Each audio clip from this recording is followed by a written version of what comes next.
Assalamualaikum warahmatullahi wabarakatuh. Selamat datang kembali di channel Pen Invasion, channel yang menyuguhkan video cerita bergambar seputar misteri.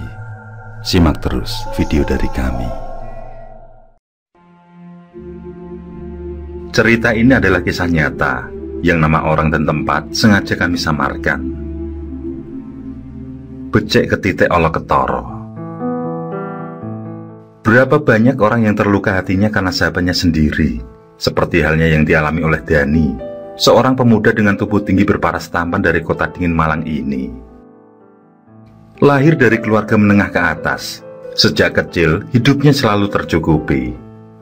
Ayahnya merupakan seorang tentara dan ibunya pegawai negeri. Selalu mengajarkan agar Dani jangan sombong, jangan pilih-pilih untuk berteman. Pesan itu membuat Dani kecil akrab dengan teman dari kalangan manapun.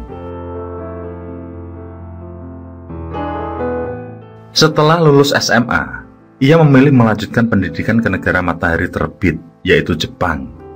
Ia mengambil jurusan ekonomi yang memang disukai sejak di bangku SMA. Di Jepang, ia bertemu dengan seorang pemuda yang juga dari Indonesia. Pemuda tersebut adalah Farhan yang berasal dari kota Jogja. Perbandingan Farhan dengan Dani, bak bumi dan langit. Dani kuliah di luar negeri memang keinginan pribadi dan biaya murni dari orang tuanya. Beda dengan Farhan yang kuliah dari luar negeri karena beasiswa. Untuk kebutuhan sehari-hari, Farhan mencukupinya dengan ala kadarnya. Bahkan terkadang hanya makan dengan garam saja. Pertemuan sore itu antara Dani dan Farhan membuat hati kecil Dani terketuk dan iba. Daripada harus bayar kos bulanan, Dani bermaksud mengajak Farhan tinggal satu kontrakan yang sudah dibayarnya untuk 1 tahun ke depan. Dalam hati kecil Farhan, dengan senang hati ia menerimanya, tapi lisannya mencoba basa-basi menolak. Hingga beberapa kali Dani mencoba mengajak pemuda asal Jogja itu, sampai pada akhirnya menerima tawarannya. Sejak itu, Dani dan Farhan sudah selayaknya saudara sendiri. Meskipun Dani tidak serta-merta mencukupi kebutuhan Farhan, namun setidaknya beban Farhan sedikit berkurang. Untuk urusan makan, kadangkala Dani juga mengajak makan bareng, agar sesekali Farhan bisa menikmati makanan khas Jepang. Kurang lebih 3 tahun di Jepang, kini Dani sudah memasuki semester akhir dan sudah mulai mengerjakan tugas akhir. Hingga tepat di semester 9, Dani berhasil meraih gelar Bachelor of Economics atau setara dengan sarjana ekonomi. Berbeda dengan Dani yang sudah menyelesaikan kuliahnya, Farhan masih terkendala dengan objek penelitian tugas akhir. Dani pun kembali ke tanah air, dan hal tersebut membuat Farhan agak kecewa karena harus ditinggalkan orang yang sudah banyak memberi pertolongan padanya. Meski demikian, tali persaudaraan antara keduanya tidak pernah terputus. Mereka berdua masih saling kontak untuk menjaga tali silaturahmi. Sepulang dari Jepang, Dani mendaftar kerja di salah satu bank swasta, dan ia pun diterima sebagai staf marketing di bank tersebut. Sekiranya 2 tahun Dani bekerja di bank tersebut, nasib mujur kembali menghampiri. Posisinya yang semulanya sebagai staf biasa, karena keberhasilannya, ia dinaikkan menjadi manajer marketing.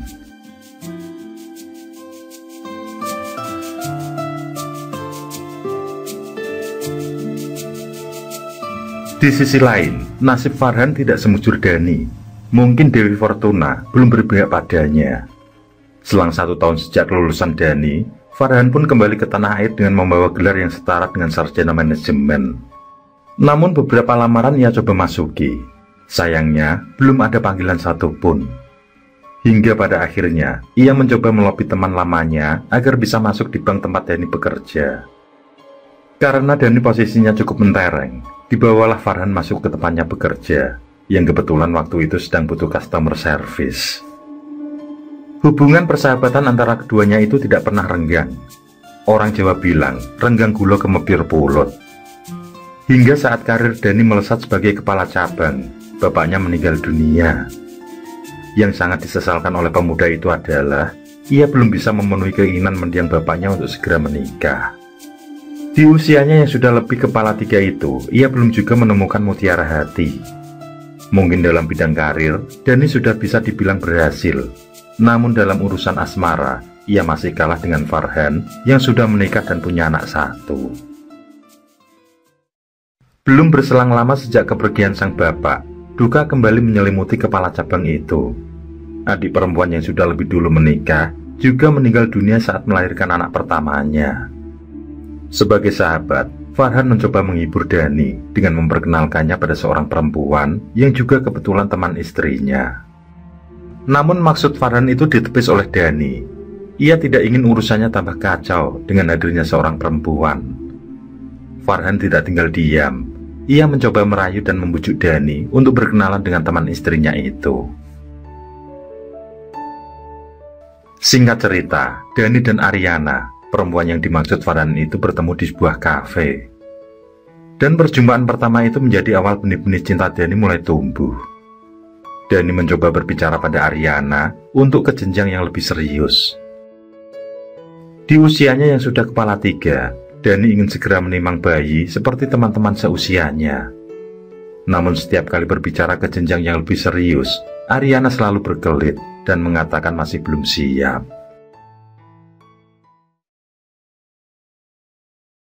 Suatu malam, Dani disuruh Ariana untuk ke sebuah kafe awal mereka berjumpa.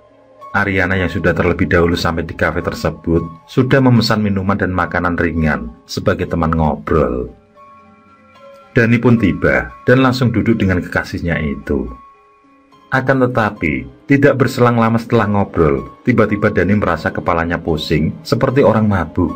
Sementara sambil tersenyum kecut, dalam hati kecil Ariana berucap, "Satu rencanaku telah berhasil." Setelah Dani setengah tidak sadarkan diri, Ariana kemudian memesan satu kamar hotel yang kebetulan berdekatan dengan kafe. Dirangkulah Dani kemudian diajak masuk ke dalam kamar. Ariana melucuti seluruh pakaian Dani juga pakaiannya sendiri. Kemudian berpose seakan mereka berdua seperti sedang berhubungan badan.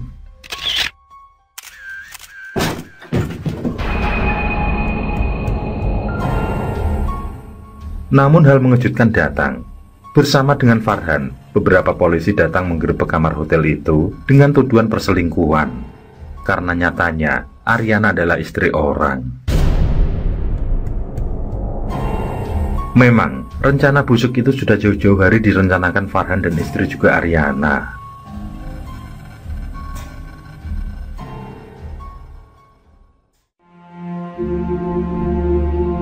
Kasus yang menyandera Dani pun terus bergulir, hingga Dani diberhentikan secara tidak hormat dari posisinya sebagai kepala cabang.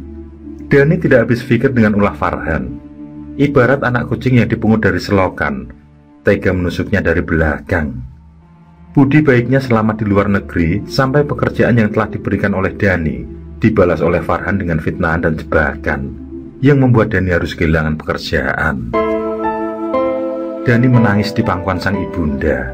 Tidak ada satu kata pun yang keluar dari mulut Dani. Hanya buliran air mata yang terus menetes dari kelopak matanya. Sementara sang ibu hanya bisa menasihati dan menenangkan kalau semua yang terjadi adalah kehendak sang pencipta.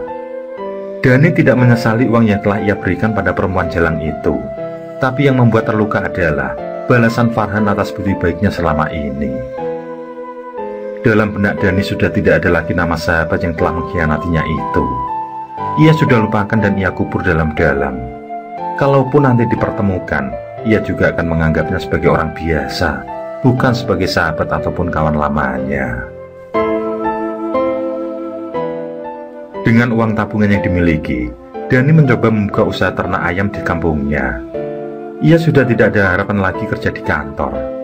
Atas musibah yang menimpanya itu, ia beranggapan kantor mana dan perusahaan mana yang sudi untuk menerimanya.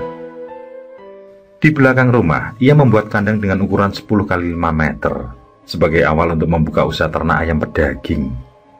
Di sisi lain, Farhan yang ternyata pandai bersilat lidah sudah diangkat menjadi manajer pelayanan. Ia puas dengan posisinya saat ini. 3 tahun berjalan, Dani tetap sibuk dengan usaha ternak ayam. Meski pasang surut, ia tetap menjalani dengan ikhlas. Hingga di satu titik, seorang gadis alumni pesantren mampu meraih hatinya. Gadis itu siap menerima Dani apa adanya dan bagaimanapun kondisinya.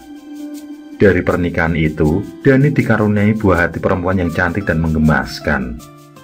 Dalam hati Dani pun berucap, ternyata bahagia itu tidak harus mewah. Yang penting, hati tenang dan damai. Sementara itu, Farhan yang pindah tinggal di kecamatan tetangga Dani, karirnya di bank swasta semakin melonjak. Yang semulanya sebagai manajer pelayanan, sudah dipercaya sebagai kepala cabang. Posisi yang dulu sempat dijabat oleh Dani. Jabatan telah membuat Farhan terlena. Ia tidak ingat dengan siapa yang dulu membawanya. Ia tidak ingat siapa yang memberinya makan saat ia kelaparan di Jepang. Tabiat aslinya pun semakin terlihat. Sombong, angkuh, merasa paling hebat, terus ia tunjukkan pada para tetangganya. Hingga takdir memang tidak ada yang tahu. Tuhan mempertemukan kembali dua sahabat lama itu dalam kontestasi politik.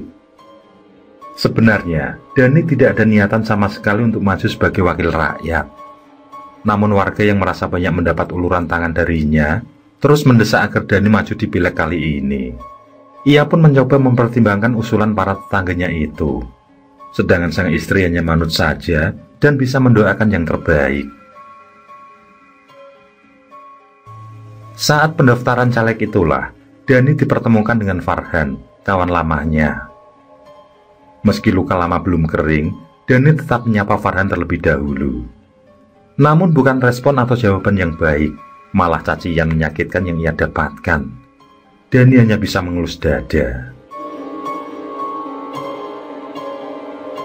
Ujaran kebencian serta fitnah-fitnah terus dilakukan oleh Farhan untuk menjatuhkan Dani. Tidak hanya Farhan saja, istrinya pun juga punya tabiat yang tidak beda jauh dengan sang suami. Ungkapan kebencian itu ia tebarkan untuk menjatuhkan Dani. Namun masyarakat juga tidak bodoh. Semua tahu mana yang tulus dan mana yang rakus. Tidak hanya itu saja, Farhan juga telah mempercayakan niatannya untuk menjadi anggota dewan pada seorang dukun yang terkenal. Dari banyaknya caleg di dapilnya, ia merasa saingan terberatnya adalah kawan lamanya itu. Ia pasrah pada sang dukun, bagaimana caranya agar Dani tidak terpilih. Bahkan kalau bisa, dibinasakan saja. Lain hal dengan Dani yang yakin, kalau memang ia di posisi benar, tentu Tuhan tidak akan tinggal diam. Ia terus menyemarakkan kampanye damai. Tepat malam hari sebelum besoknya pencoblosan, Dani dan keluarga mengundang warga sekitar untuk doa bersama, dengan harapan dan mendapatkan hasil yang terbaik. Di saat para jamaah sedang mengumandangkan sholawat nariyah, terdengar ledakan yang cukup keras di atas atap rumah Dani. Bukan hanya sekali, ledakan itu terdengar berulang kali. Ana wong sing pengen nyelakake sampeyan, Pak. Tapi tenang wae. Gusti mboten sare. Ucap Pak Sultoni, sesepuh desa yang berada di dekat Dani. Memang semenjak beberapa hari, Dani merasa ada gangguan gaib yang ia rasakan. Dan selama itu pula, istrinya yang seorang alumni pondok selalu membaca doa yang dikhususkan padanya. Dan selama itu pula, istrinya yang seorang alumni pondok selalu membaca doa yang dikhususkan padanya. Mungkin secara tidak langsung, doa itu telah membentengi Dani dari ancaman tak kasat mata.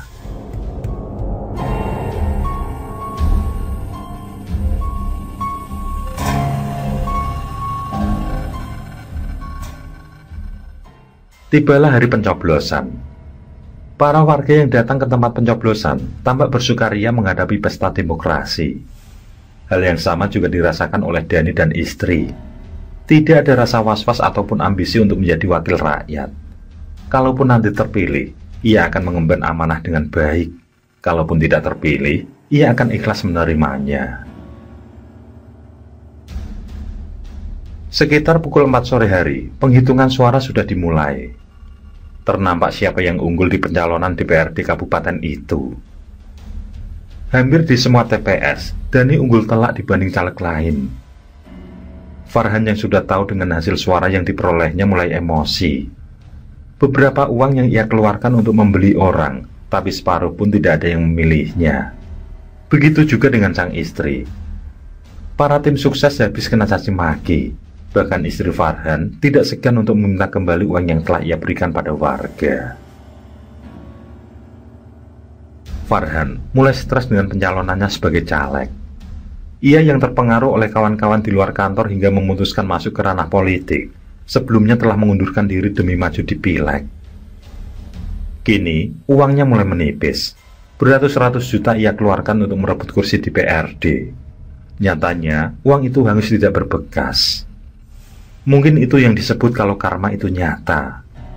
Orang Jawa menyebut, Suro diro joyo ningrat, lebur dening pangastuti. Keangkara murkaan, kekerasan akan sirna dengan kelembutan dan ketulusan. Tidak berhenti di situ saja. Farhan yang sudah tidak ada pekerjaan lagi setelah nyalek, tabungannya habis, dan beberapa asetnya juga sudah dijual. Ditambah lagi perusahaan tidak ada yang mau menerimanya lagi, membuatnya semakin gila. Untuk makan sehari-hari saja, mulai kekurangan.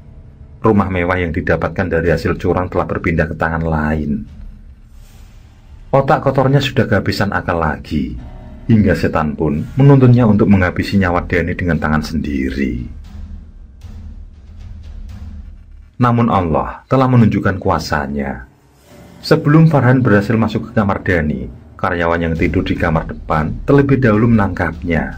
Maksud hati karyawan itu ingin mengajar Farhan, namun ditahan oleh Dani. Tanpa ada rasa dendam, Dani pun melepaskan Farhan begitu saja. Pada akhirnya, Farhan benar-benar gila. Istri dan anaknya sudah tidak peduli lagi. Mereka lebih memilih meninggalkan Farhan tanpa rasa belas kasih. Kini, Farhan sudah tidak punya siapa-siapa dan apa-apa, selain mengikuti setiap langkahnya.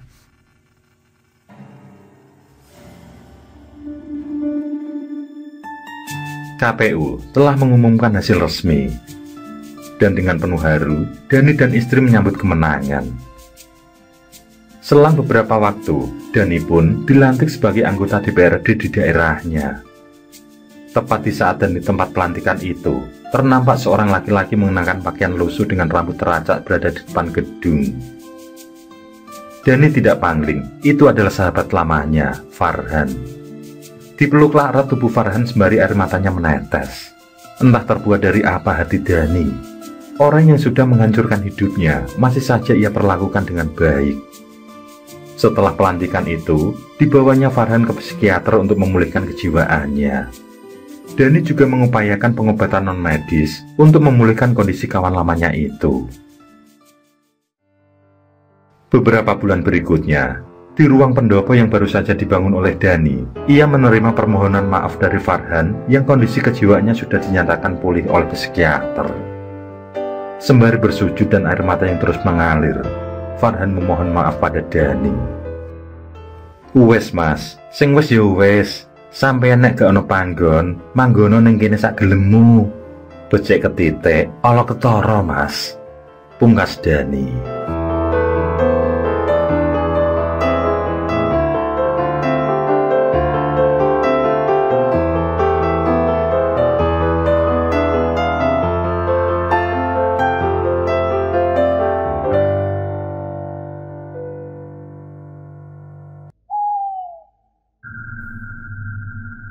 Oke, terima kasih.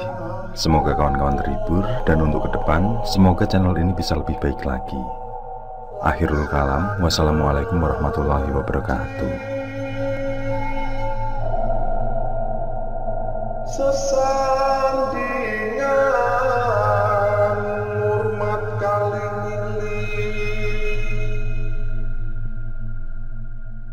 lakukan pungkasane